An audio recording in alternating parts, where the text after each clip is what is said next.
Irmãos, hoje é dia de ceia. E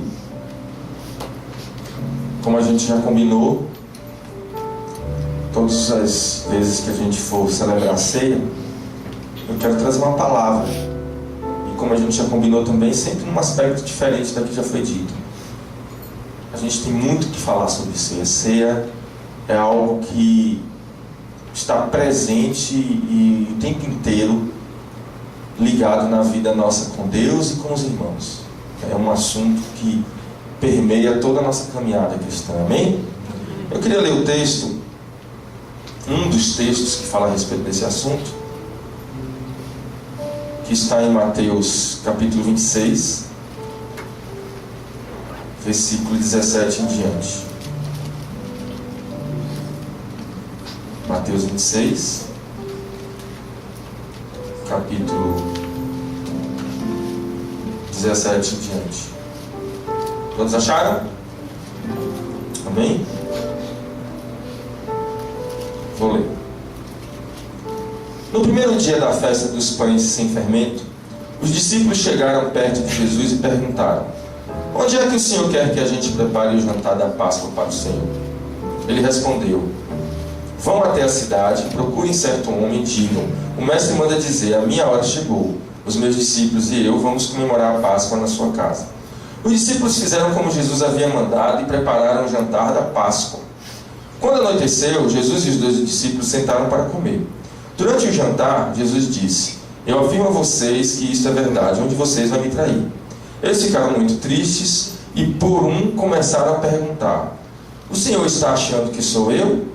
Está? Jesus respondeu: quem vai me trair é aquele que come no mesmo prato que eu, pois o Filho do Homem vai morrer de maneira como diziam as Escrituras Sagradas. Mas ai daquele que está traindo o Filho do Homem. Seria melhor para ele nunca ter nascido. Então Judas, o traidor, perguntou: mestre, o Senhor não está achando que sou eu, está? Jesus respondeu: quem está dizendo isso é você mesmo. Enquanto estavam comendo, Jesus pegou o pão e deu graças a Deus. Depois partiu o pão e o deu aos seus discípulos, dizendo: peguem e comam, isto é o meu corpo. Em seguida pegou o cálice de vinho e agradeceu a Deus. Depois passou o cálice aos seus discípulos, dizendo: bebam todos vocês, porque isto é o meu sangue, que é derramado em favor de muitos para o perdão dos pecados. O sangue que garante a aliança feita por Deus com o seu povo. Amém? Senhor, nós clamamos ao Senhor que fale conosco, que nos ensine um pouco mais a respeito da comunhão, do significado de estarmos nos relacionando com o Senhor e do significado de estarmos cada vez mais nos relacionando com os irmãos. Senhor, nós queremos ser uma família, queremos ser um corpo vivo, queremos fazer parte do Teu corpo. E por isso, Senhor, nós te pedimos, nos ensina isso, em nome de Jesus. Amém. Irmãos, a ceia, ela está presente desde o Antigo Testamento até o momento em que Jesus veio estar entre nós e instituiu isso como um sacramento em nosso meio. E ela se perdura até hoje, porque foi uma ordem, como a gente leu aqui, que era para nós fazermos isso em memória dele. Nós celebrarmos o comer do pão e o tomar do cálice para lembrarmos que ele morreu por nós, que ele derramou o sangue dele, que nos purifica, que nos lava e que nos transforma e que nos faz ser pessoas diferentes do que éramos. Amém? Isso é fato, precisa ser entendido em nosso meio.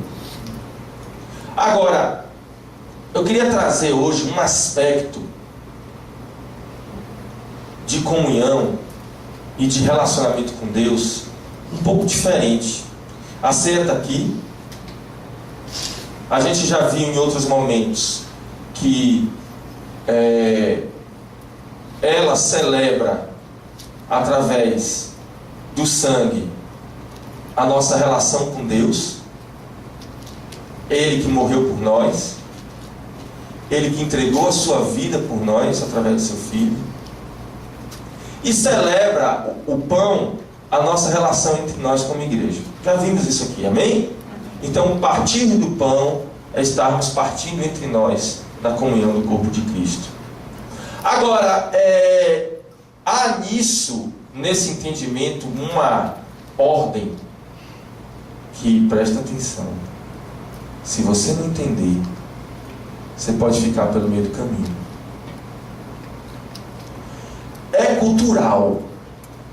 Todo ser humano que crê em Deus sabe que precisa se reportar a Ele de alguma forma.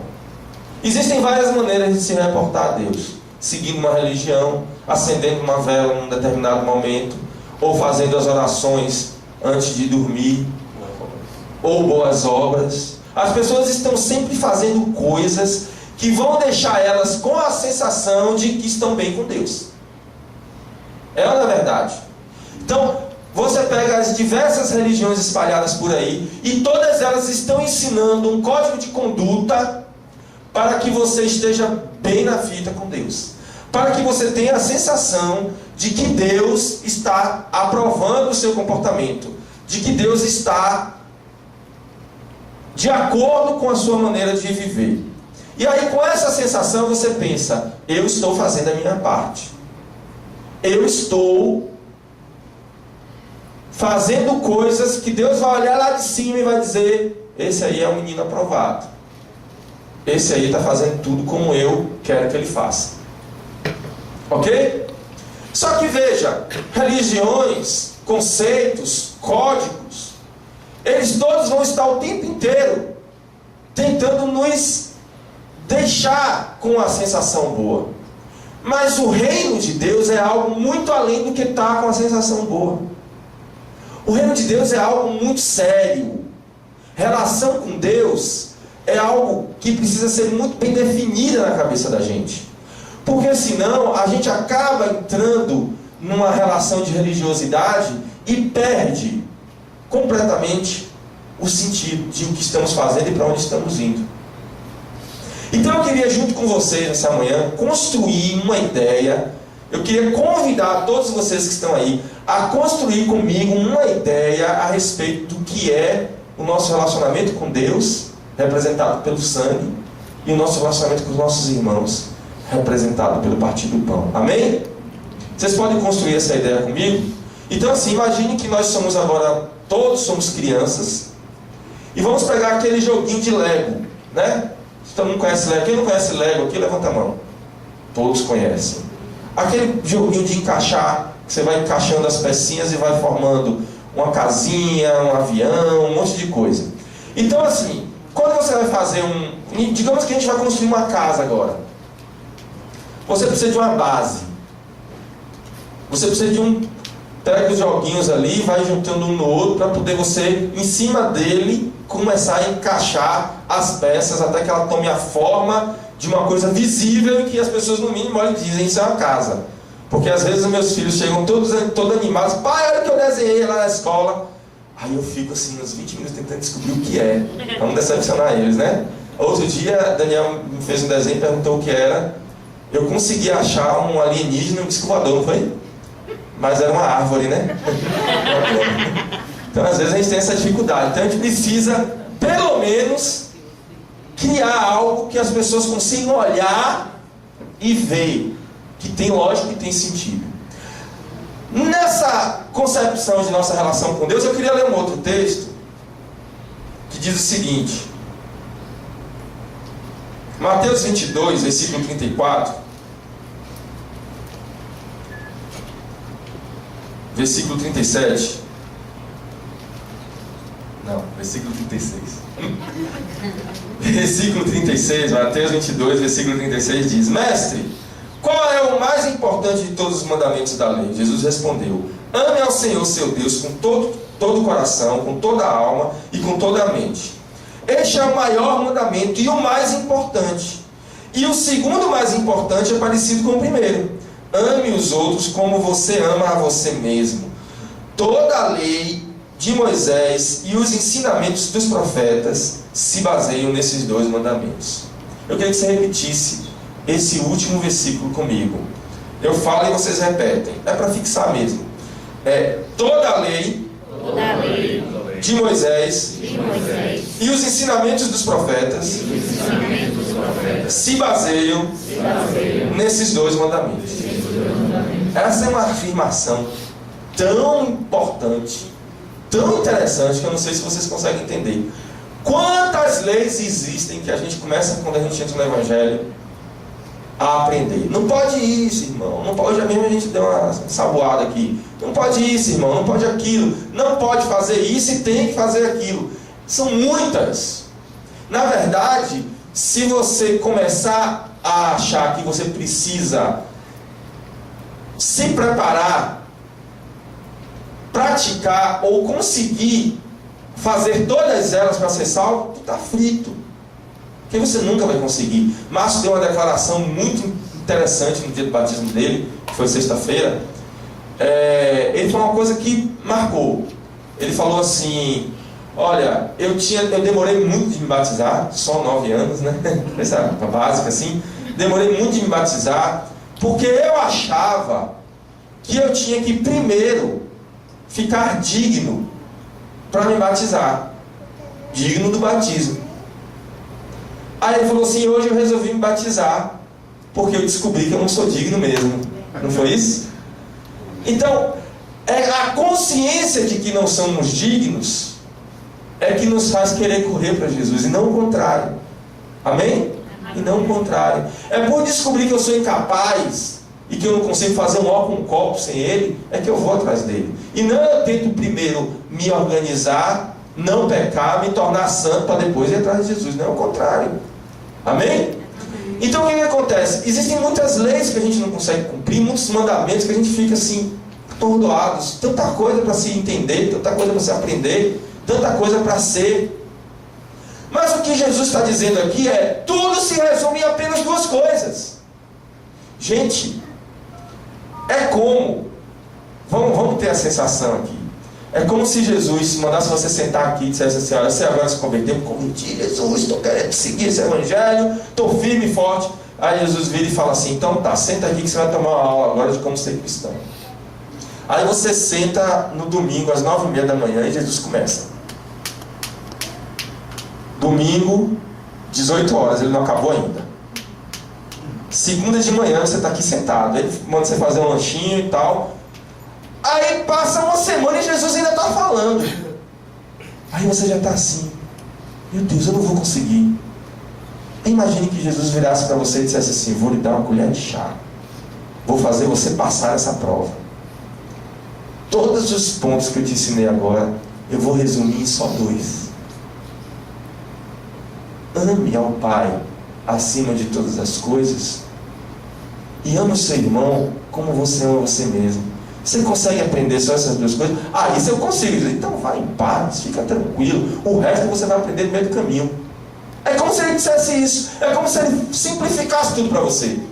É como se ele fizesse aquela conta que aquela conta que você vai cortando, chega no último. Como é que é o nome? Esqueci agora. Mas é mais ou menos assim. Você vai eliminando e tudo se resume nisso.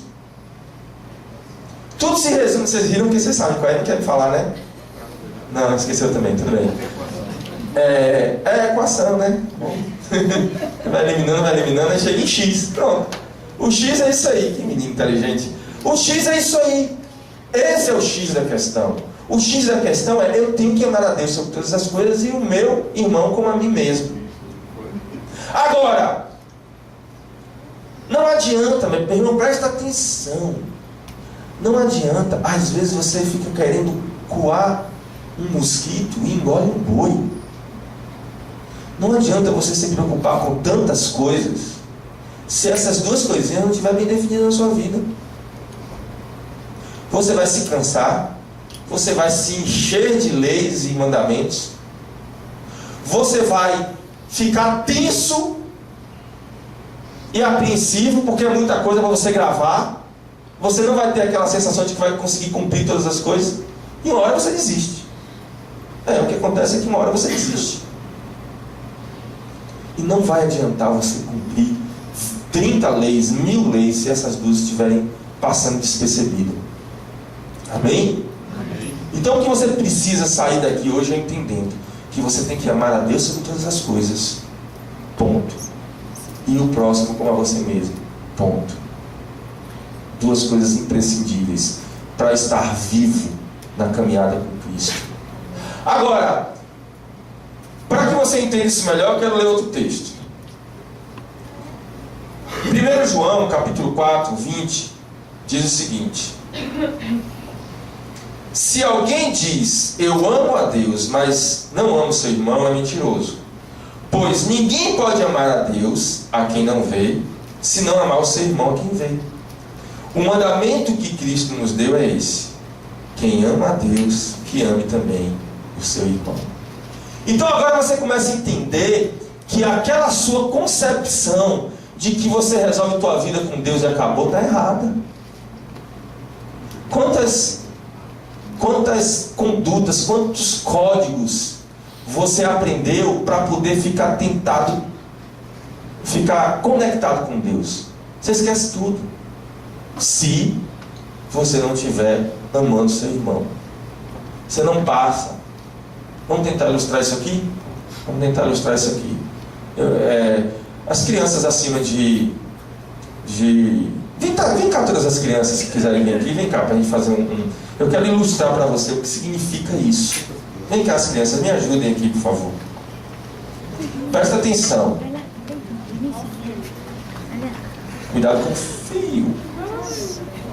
Oh, coisa fofa. As crianças estão aqui. Eu quero que vocês entendam. Eu quero que vocês entendam o que significa a sua caminhada no Evangelho. Amém?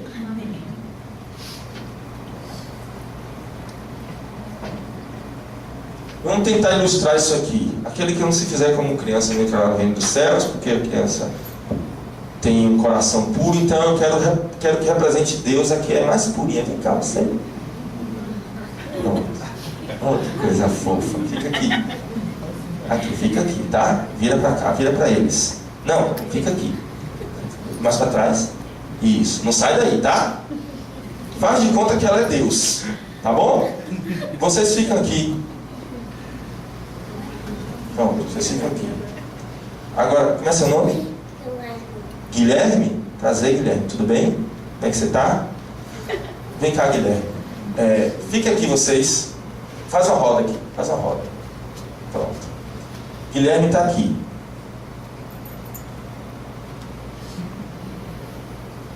Fica aí, viu, Guilherme? Não sai daí não, tá bom? Presta atenção como é que funciona. A Bíblia está dizendo, e Jesus disse. A Bíblia está dizendo, e Jesus disse, que eu devo amar a Deus sobre todas as coisas. Amém? Amém.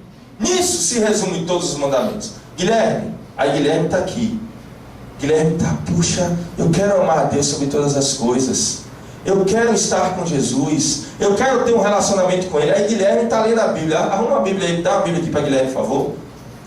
Segura aqui, Guilherme, por favor. Você consegue? É pesada essa, viu? Então, olha só, fotos aí, gente. Esse momento tem que ser registrado, tá? Então, Guilherme está lendo a Bíblia e está ali. Eu preciso ter um relacionamento com Deus. Você fica aí, viu? Eu sei que Deus é onipresente, mas fica aí.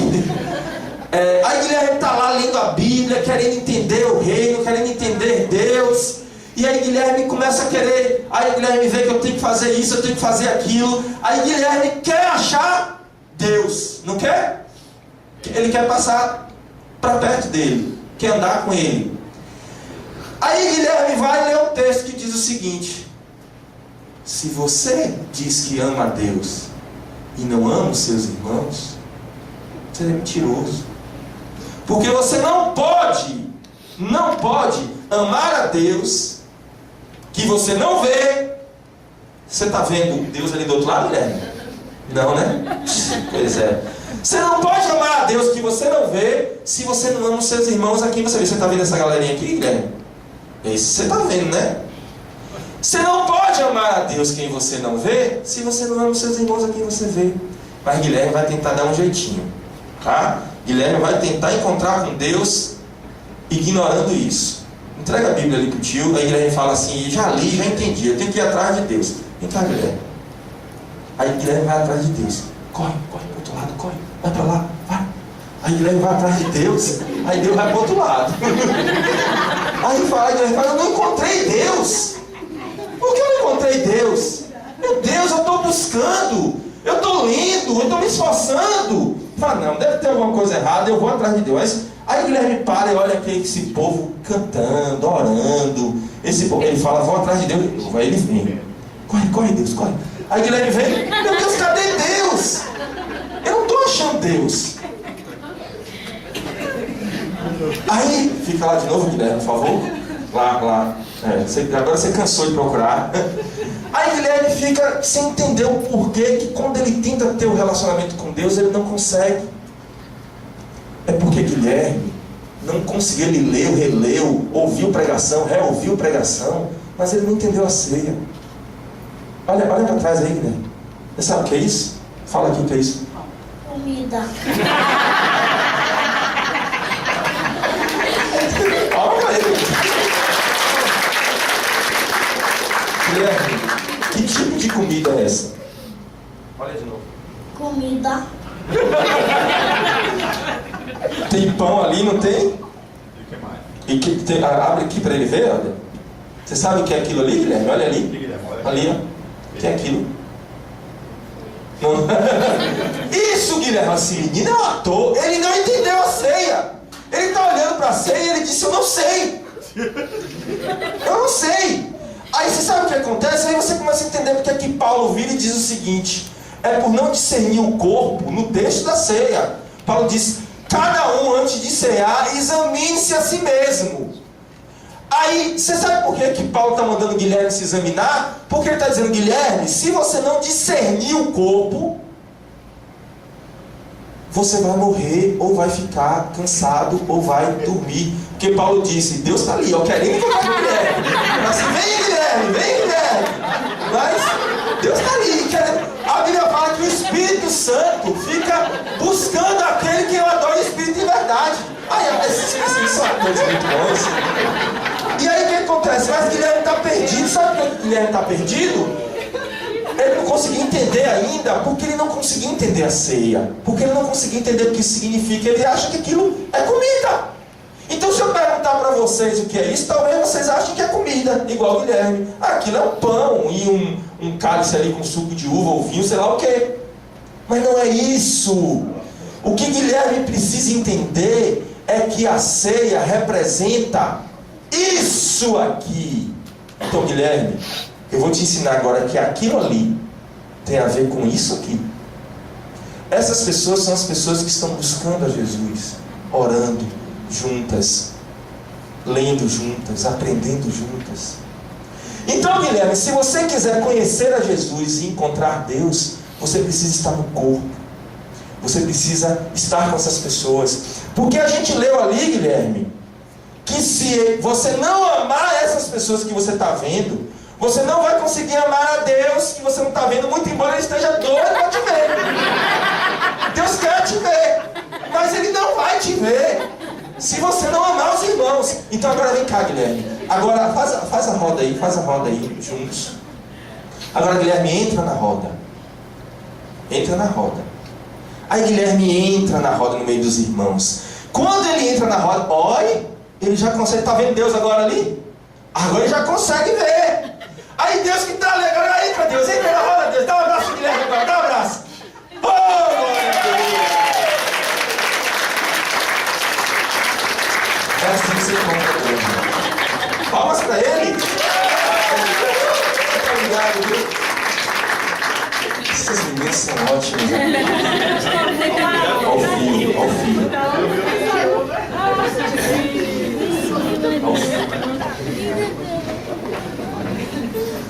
Amém, irmãos?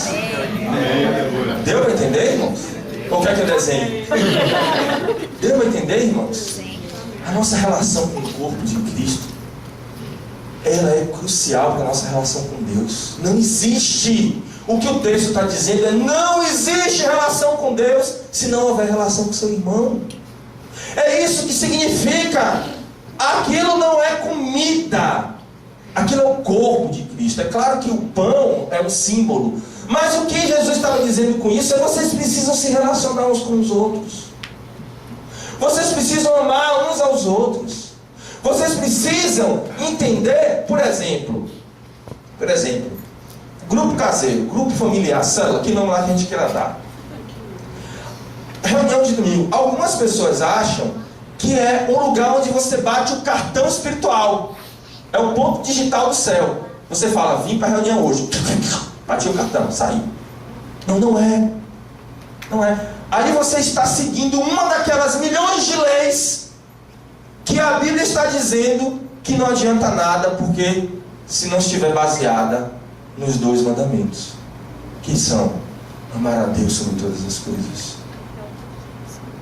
e amar o seu irmão como a você mesmo. Me fala como é que você ama seu irmão como a você mesmo, chegando no domingo de manhã, dando um tapinha nas costas dele e dizer: meu irmão, paz do Senhor, e vai embora. Não tem como. Não tem como.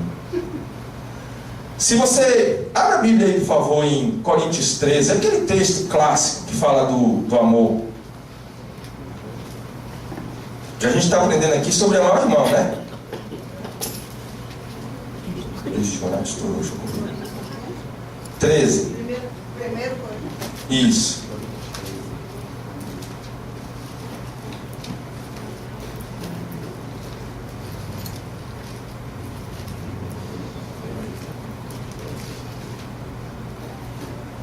Eu vou ler na linguagem clássica, para a gente não ficar com aquela sensação de que não está lendo a Bíblia.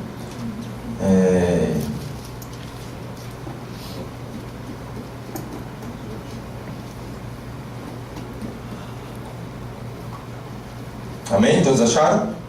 Coríntios 13 diz: ainda que eu falasse a língua dos homens e dos anjos, se não tiver amor, serei como um sino que ressoa, como um prato que retine. Ainda que eu tenha o dom de profecias e saiba todos os mistérios, todo o conhecimento, e tenha uma fé capaz de mover montanhas, se não tiver amor, nada serei. Gente, sabe o que o texto está dizendo? Não adianta você chegar aqui e falar em línguas, profetizar, dizer: é isso que eu te digo, e falar a vida toda do irmão. Não adianta. Aviso aos procuradores de milagres de carteirinha, que gostam de estar onde tem profecias e milagres. É bom, ninguém está dizendo que é ruim. Mas se você acha que é isso que mantém você no Evangelho, você está enganado. Porque ainda que você tivesse todas essas coisas, se não tivesse amor, nada valeria. Está escrito? Ainda que eu dê aos pobres tudo que possuo e entregue o meu corpo para ser queimado, se não tiver amor, nada disso me valerá. O amor é paciente. Você não precisa ser paciente se você vê o irmão de quando em vez. Ah, meu irmão, você não sabe o que é ser paciente. Vocês têm que pegar umas ovelhinhas que eu pego de vez em quando para você aprender o que é ser paciente. Para a ovelhinha chegar na sua frente e falar um monte de coisa e você... paciência, Senhor. Para o irmão chegar e dizer um monte de desaforo para você. Amar aqueles que te amam é fácil, é o que a Bíblia diz. Mas é aquele irmão que vira para você e diz um monte de desaforo. Aquele irmão que faz exatamente aquelas coisas que você não gosta que ele faça. Ah, irmão, sem se relacionar, você não vai ver isso, não. Você sabe que você está precisando de um irmão no teu pé para te fazer sair do sério, para você aprender a paciência. Aí está dizendo: o amor é paciente, o amor é bondoso, não inveja, não se vangloria, não se orgulha, não maltrata, não procura seus interesses. Olha só, amar ao outro é eu não me preocupar só com aquilo que é de meu interesse, mas agora o interesse de Diego também é minha preocupação, o interesse de Helder também é minha preocupação, o de Elisa, o de Edmilson, o de Marci, por aí vai, e uns dos outros. Se não, se é só meus interesses que está contando, você está onde Guilherme estava. Não é, Guilherme? Mas a moça. Muito bem, Guilherme. Você está onde Guilherme estava, sem conseguir ver Deus. Aí ele continua: o amor nunca, não, desculpa, antes, não maltrata, não procura seus interesses, não se ira facilmente, não guarda rancor. Sabe aquele irmão que você vira e diz assim: Eu perdoo, irmão, mas ele lá e eu cá. Ele fica no canto dele, eu fico no meu canto. Isso é rancor, irmão. O amor não guarda rancor. O amor não se alegra com a injustiça, mas se alegra com a verdade. Tudo sofre, tudo crê, tudo espera, tudo suporta. Você está sofrendo por algum irmão? Ou não, você está de boa? O amor tudo sofre. Você está suportando algum irmão? Não. Isso aí não é comigo não. O negócio de suportar irmão não é comigo não. Tu não vai ver Deus. Cuidado. Se você começa a impor limites na sua relação com o outro, você não vai ver Deus. Não vai se encontrar com Ele. Porque Deus disse que se você diz que ama Ele, mas não ama seu irmão, você está mentindo. Tem que pagar o preço, irmão. Tem que suportar. Tem que abraçar o espinheiro. O irmão é problemático, você tem que amar ele sim. Você tem que estar junto dele. Você tem que se entregar por ele. Amém? Amém. Tudo sofre, tudo crê, tudo espera, tudo suporta. O amor nunca perece. Mas as profecias desaparecerão, as línguas cessarão, o conhecimento passará, pois em parte conhecemos e em parte profetizamos. Quando, porém, vier o que é perfeito, o que é imperfeito desaparecerá. O que é perfeito é Jesus, amém? Amém. Mas ele só virá se você tiver passado por isso. Irmãos, o cântico que a gente cantou, que ela fez umas considerações aqui, é João 14, e no versículo 21 diz o seguinte: João 14, 21 diz: as pessoas que aceitam e obedecem aos meus mandamentos provam que me amam. E a pessoa, desculpa, eu li errado, a pessoa que aceita e obedece aos meus mandamentos prova que me ama. E a pessoa que me ama será amada pelo meu Pai, e eu também o amarei e me mostrarei a Ele. Gente, se você quer provar a Deus que você o ama, você tem que seguir os mandamentos dele. E Ele está por enquanto dizendo para você que são só dois. Ame ao Senhor teu Deus com toda a tua força, com todo o teu coração, acima de todas as coisas, e ame ao próximo como a você mesmo. Amém? Vamos ficar de pé? Aleluia.